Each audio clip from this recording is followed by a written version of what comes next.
Lumaya si Arisa sa bahay ni Samuel dahil sinisi pa rin niya ang kanyang sarili kung bakit nagkidnap si King at kailangan din niyang lumayo para matulungan niya si Samuel dahil hindi lang dapat si Samuel ang nagpapasa ng mga problemang iniwan ng kanilang ama. At doon muna pasamantalang maninirahan si Arisa sa budiga ng kanilang coffee shop. Nagtataka pa rin si Johnny kung bakit naging special operation ang pagligtas sa anak ni Samuel. Anong pinagkaiba nito sa normal na kidnapping? Hindi naman mayaman sina Samuel. Saan sila kukuha ng pang-ransom?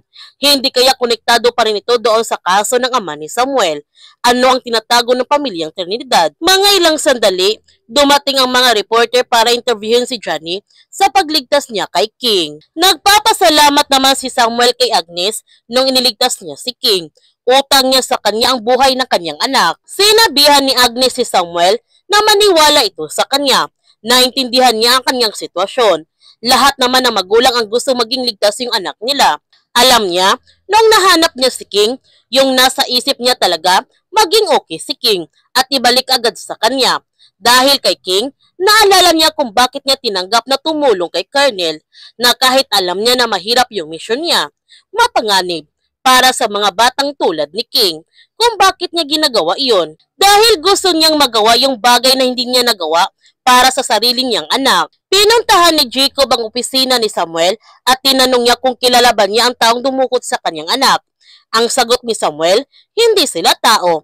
Ang tingin niya sa kanila, mga piste ng lipunan.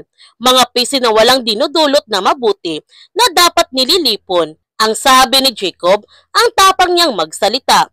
Parang hindi siya natatakot. Kilala ba niya kung sino yung binabangga niya? Sinabihan ni Samuel si Jacob na hindi siya natatakot dahil para sa anak niya, para sa pamilya niya, wala siyang kinatatakutan. At isa pa, sigurado siyang mga duwag sila dahil mga duwag lang ang gumagalaw sa dilim.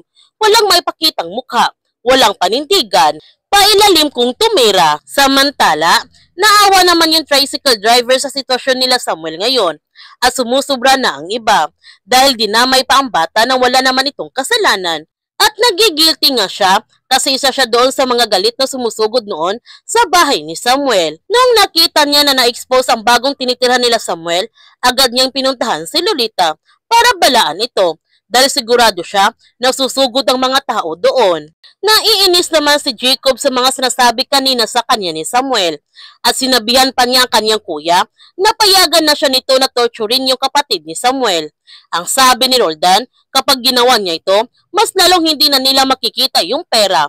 Maging patient lang sila nito. Ano bang sinabi ni Samuel? Na di ba sabi niya, siguraduhin lang na hindi siya magagalaw. Tapos ibabalik nito sa kanila ang pera. Nagtanong si Jacob sa kanyang kuya, napapaniwala siya doon sa mga sinasabi ni Samuel. Paano sila makakasiguro na hindi tatakbo ni Samuel ang pera? Ang sagot ni Roldan na willing siyang makipaglaro kay Samuel at kapag ginalit niya si Samuel, hindi na nila makikita yung pera na pinaghirapan nila ng mahabang panahon. Sumugod na nga mga tao sa bahay ni Lolita at hinarangan naman nila kaagad ni Ismael at ang tricycle driver ang pinto para hindi sila makapasok sa loob ng bahay. May masama kayang mangyayari kay Lolita at King? Yan ang ating abangan sa Sins of the Father.